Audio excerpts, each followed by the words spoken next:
देखिए पिछले वाले क्लास में हम लोग ये सीखे थे कि हमारे पास जितने भी ट्रिग्नोमेट्रिक रेशियोज हैं, 6 ट्रिग्नोमेट्रिक रेशियोज हैं, है ना।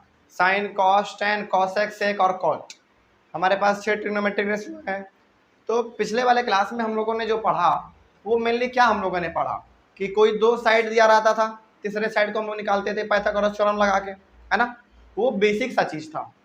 देखिए हमने आपको बार बार कहा है और आज भी कह रहे हैं कि जो हम लोगों ने पहले 3 क्लास में पढ़ा है ना, कुछ नियम कानून पढ़ा हमने, फिर से वैल्यू टेबल के बारे में हमने पढ़ा पिछले 3 क्लास में, फर्स्ट सेकंड थर्ड शुरुआत का, वो तीनों यदि आपको क्लास याद हो जाता है, आप उसको समझ लेते हैं, तो ये चैप्टर पूरी तरीके से ट्रिग्नोमेट्री, पूरा ट्रिग्नोमेट्री क्लास 10th का बड़ा आसान हो जाएगा, बड़ा आसान हो जाएगा।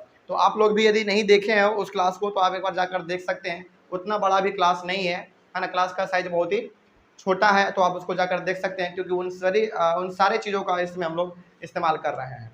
तो एक एक करके हम लोग इस्तेमाल करेंगे सारे नियम कानून को जो हम लोगों ने यहाँ पे पढ़ा है। तो कल हम लोगों ने जो पढ़ा है, कल जो हम लोगों ने सवालों को सॉल्व किया है वो आपको मालूम चल गया वो कैसे काम कर रहा है वो, है ना। मेनली साइन का क्या होता है, रेशियो P/H होता है। तो P और H यदि दिया हुआ है तो बेस कैसे निकलेगा, पाइथागोरस थ्योरम से निकलेगा, ये हम लोग कल जान चुके हैं, वो बेसिक सा चीज़ था। आज हम लोग इस्तेमाल करेंगे अपने वैल्यू टेबल का। याद कीजिए, हमको याद है क्लास नंबर 3 मेरे हिसाब से, क्लास नंबर 3 में हमने आपको बताया था वैल्यू टेबल के बारे में, है ना। उस वैल्यू टेबल में 0 डिग्री, 30 डिग्री, 45 डिग्री, 60 डिग्री और 90 डिग्री का वैल्यू लिखा हुआ है। 6 का 6 रेशियो सारे का उसमें हमारा लिखा हुआ है। 6 ट्रिग्नोमेट्रिक रेशियो है, सारे का उसमें वैल्यू लिखा हुआ है। तो उसी का इस्तेमाल करके आज हम लोग ये बनाएंगे। और इतना बनाने के बाद, हालांकि इसके बाद भी हमारा ये वैल्यू टेबल वाला सवाल एक दो को और बनाएंगे हम लोग अगले वाले क्लास में। उसके बाद फिर हम लोग चलेंगे ट्रिग्नोमेट्रिक आइडेंटिटीज पे, है ना। चलिए वो बड़ा मजेदार पार्ट है, उसको वो बनाने लायक है, चला देखा जाए। चलिए देखिए, हाँ आपको हमने कहा था कि आप वैल्यू टेबल को याद रखना चाहें तो रख लीजिए, नहीं तो फिर आप उसको रटना भी चाहें तो रट लीजिए, क्योंकि कोई दिक्कत वाली बात नहीं है ना। क्योंकि वैल्यू टेबल आपको याद होना ही चाहिए। 6 याद नहीं हो सकता, कोई दिक्कत नहीं है, कम से कम शुरू का 3 कॉलम आप याद कर लीजिए, फर्स्ट सेकंड और थर्ड वाला, साइन का और कॉस का और टेन का। यदि इतना भी याद हो जाता है तो बाकी तीनों अपने आप आपका याद हो जाएगा। रेसिप्रोकल कवर करना होता है ना। चलिए, तो आज आप लोगों से पूछा जाएगा कि इसका वैल्यू क्या होगा, देखा जाए कि कितना आप लोगों ने याद किया है। देखिए सबसे पहला सवाल कैसे बनता है, ये वाला सवाल देखा जाए। इवेल्युएट द फॉलोइंग, यानी कि इन सभी को हमको सॉल्व करना है। चलिए बताइए, यहाँ पे लिखा हुआ है साइन 60 डिग्री। साइन 60 का मतलब क्या हुआ, साइन 60 का मतलब ये हो गया कि साइन 60 डिग्री का वैल्यू लिखिए, इसमें कितना होगा, जो हम लोगों ने कल अपने वैल्यू टेबल में पढ़ा था, है ना। कल नहीं, तीसरे वाले क्लास में। चलिए बताइए साइन 60 डिग्री का वैल्यू कितना होता है, एकदम एग्जैक्ट बताइएगा कितना, √3/2। बहुत अच्छा, तो बस वैल्यू हमको लिखते चले जाना है, ठीक ना। अच्छा, आपके मन में एक सवाल उठ रहा होगा कि सर यहाँ पे कोई चीज़ का साइन नहीं है। भाई आपको मालूम है जब कोई चीज़ का साइन ना हो तो इंटू का साइन होता है, मल्टीप्लाई का साइन होता है ना। ट्रिग्नोमेट्री में आपको बहुत जगह पर साइन नहीं मिलेगा बीच में, और यदि मान लीजिए कहीं पे मिल भी जाता है तो कुछ इस प्रकार का मिलेगा, एक बिंदु टाइप का, है ना। और ना भी मिले तो आपको समझ आना है बीच में किस का साइन है, मल्टीप्लाई का साइन है, ठीक ना। चलिए तो एक एक करके सॉल्व करते हैं। साइन 60 डिग्री का वैल्यू होता है √3/2, मल्टीप्लाई है, मल्टीप्लाई डाल दीजिए। कॉस 30 डिग्री का वैल्यू कितना होता है, √3/2, सेम है। चलिए आप ही लोगों से शायद पूछा जाएगा वैल्यू कि देखा जाए कितना आप लोगों ने याद किया है। साइन 30 डिग्री का वैल्यू बोले फटाफट एकदम, 1/2, बहुत जबरदस्त, प्लस कॉस 60 डिग्री, इसका भी 1/2, क्या बात है। चलिए देखा जाए फिर। अब यहाँ पे हमको दिख रहा है मल्टीप्लाई, √3 इंटू √3 की जगह तो केवल 3 आएगा आपके पास, और ये हो जाएगा 2 2 जा 4, प्लस, हाँ अब यहाँ पे क्या करना चाहिए हमको, एलसीएम लेना चाहिए। चलिए तो एलसीएम लेंगे तो हमारे सामने आएगा 2 और ये 1 + 1, आगे देखा जाए कितना हो जाएगा, यहीं पे देख लीजिए, यहीं पे 3/4 प्लस 2/2, 2/2 आ गया। यानी कि आप क्या कर सकते हैं, आप इसमें एलसीएम लेने से ज़्यादा अच्छा रहेगा कि आप इसको काट दीजिए। कट गया कितना, यहाँ पे लिखते हैं 3/4 प्लस 1/1। अब क्या दिख रहा होगा आपको, उसमें क्या दिख रहा होगा आपको, एलसीएम दिख रहा होगा आपको। चलिए तो 4 एलसीएम ले लीजिए, कितना 3 प्लस 4 डिवाइड की जगह 4 आएगा, 4 इंटू 1 कितना 4, यानी कि 7/4 आ गया आंसर। कोई डाउट इसमें? चलिए, तो कैसे सवाल सॉल्व हो रहा है पता चल रहा है, देखा जाए आगे। ये वाला सवाल देखिए, चलिए सारा वही सवाल है ना, बस वैल्यू आपको पुट करते जाना है और सॉल्व करते जाना है। अच्छा, यहाँ पे देखा जाए, यहाँ पे लिखा हुआ है 2 tan स्क्वायर 45 है ना, तो 2 तो हमारा मल्टीप्लाई में है, तो उसको आप पहले लिख दीजिए। 2 इंटू यहाँ पे 10 का स्क्वायर है, तो पहले आपको 10 45 का लिखना पड़ेगा वैल्यू, उसका स्क्वायर करना पड़ेगा आपको, है ना। चलिए 10 45 डिग्री का वैल्यू बोलिए 1, बहुत अच्छा। और 1 का क्या करना है आपको, स्क्वायर करना है। तो इतना से इतना दूर का मतलब क्या हुआ, केवल ये, केवल इतना। चलिए आगे बढ़ते हैं। फिर यहाँ पे हमारा प्लस है कॉस स्क्वायर 30 डिग्री, तो कॉस 30 का पहले बोलिए, उसके बाद हम लोग उसका स्क्वायर कर देंगे। √3/2, बहुत अच्छा, √3/2 का होल स्क्वायर कर देंगे। फिर माइनस है हमारे पास साइन 60 डिग्री का बोलिए, उसके बाद फिर उसका हमको स्क्वायर करना पड़ेगा, √3/2 का होल स्क्वायर। बस हो गया, आपको सॉल्व करना है। देखा जाए 1 का स्क्वायर की जगह 1 ही रहेगा, तो 2 प्लस, हाँ बताइए, √3 से स्क्वायर हट जाएगा हमारा, तो कितना बचेगा 3/2 माइनस, इसमें भी कितना बचेगा, सॉरी माई मिस्टेक सॉरी, 2 2 जा 4, यहाँ पे माइनस 3/4। अच्छा, अब यहाँ पे हमको कुछ नहीं दिख रहा है, तो आपके पास रास्ता है एलसीएम का, एलसीएम ले लीजिए, कितना आएगा 4 आएगा, है ना। फिर 4 2 जा 8 प्लस 2 आएगा, 2 3 जा 6 माइनस, कहाँ पे, अच्छा सॉरी 4 1 जा 4, एक ही बार में हमारा कट जाएगा, और 1 इंटू 3, तो केवल 3, मिस्टेक सॉरी। तो और ये भाई हमारा हो जाएगा केवल 3।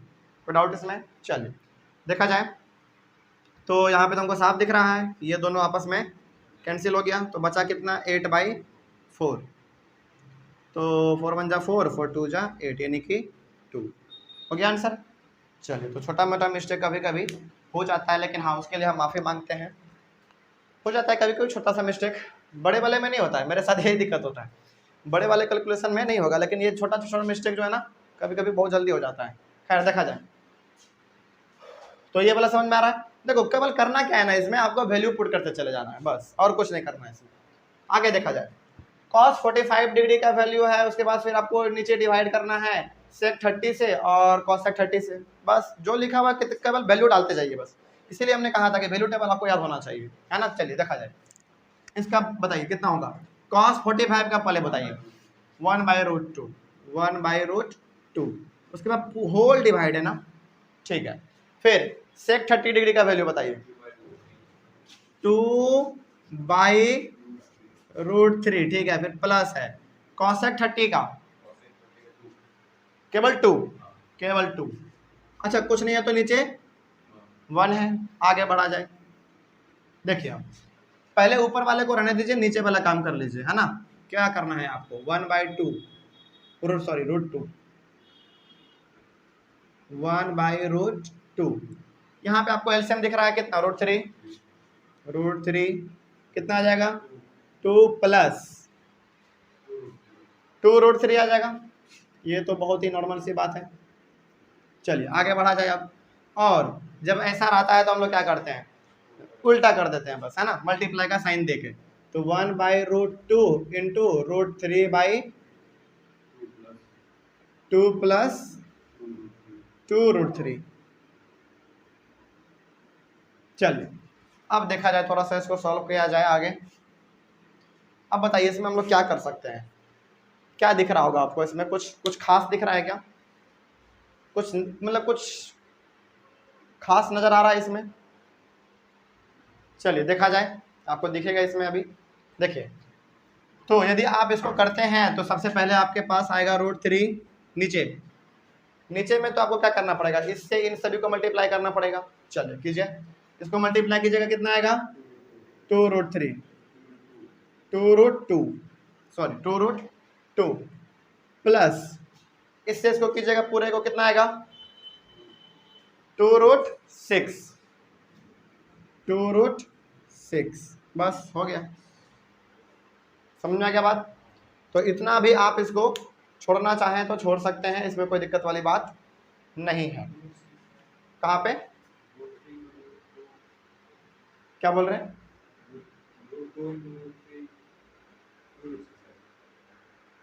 यहाँ पे नहीं, देखिए √2 को आप मल्टीप्लाई कर रहे हैं इन सभी से ना, इन सभी से, केवल इतना से तो आपने कर दिया, तो 2√2 आ गया, इसे की जगह तो 2√6 आ जाएगा। चलिए यहाँ तक समझ में आ गया? कोई डाउट इसमें? आगे बढ़ा जाए। अच्छा, थोड़ा सा यदि आप इसको और सिंप्लीफाई करना चाहें ना, चलिए इतना भी काफ़ी है, इतना भी चलेगा, हमारा बहुत है। चलिए अब ये वाला बताइए, थोड़ा सा इसको देख लिया जाए।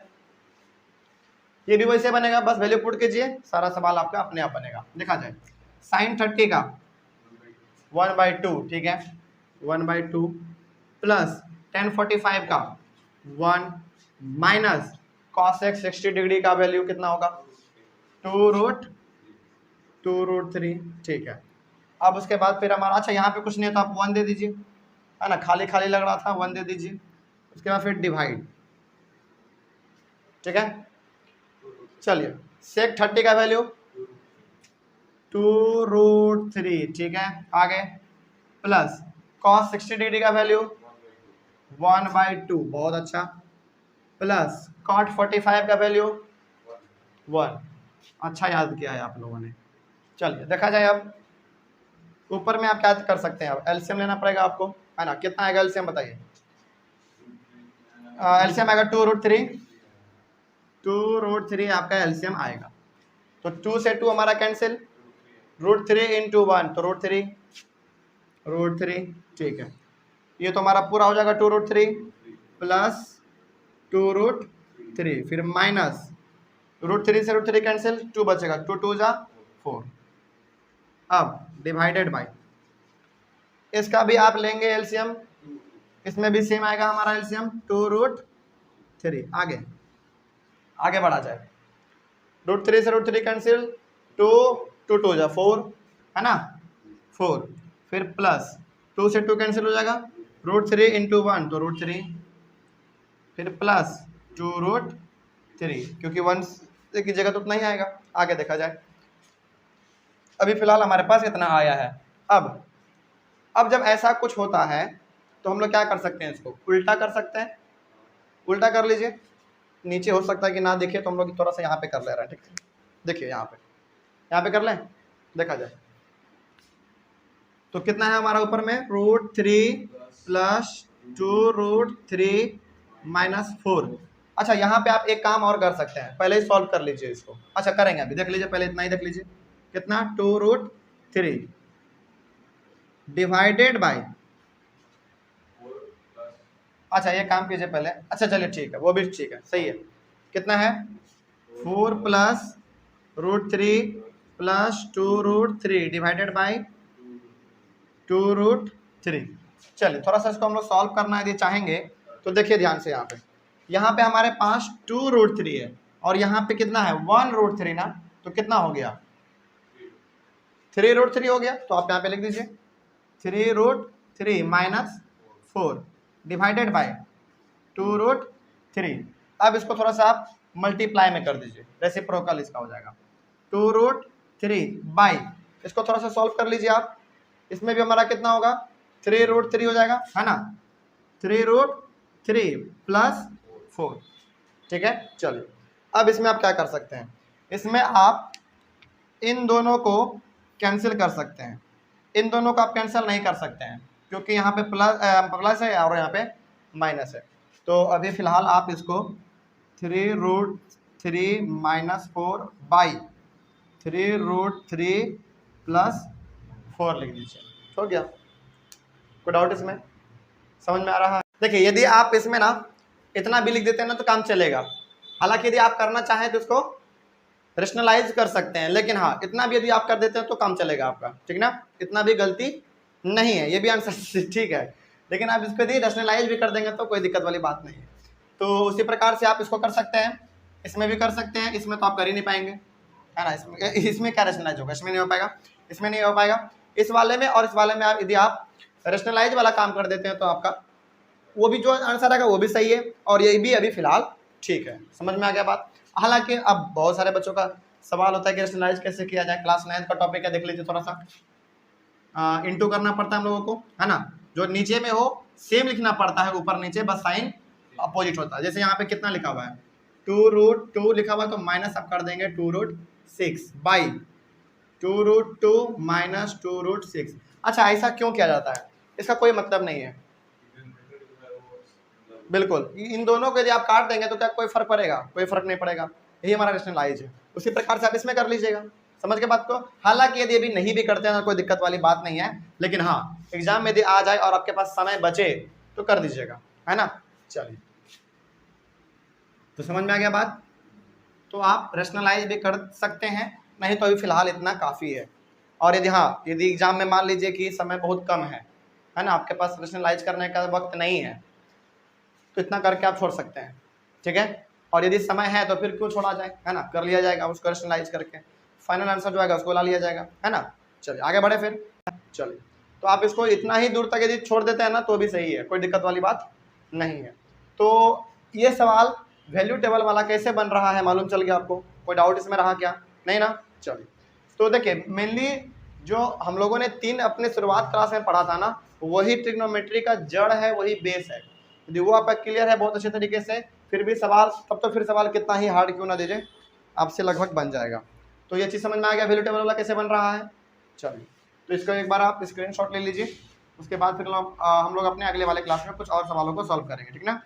चलिए, इसी से रिलेटेड हम लोग कुछ और सवालों को सॉल्व करेंगे। Thank you very much and have a nice day.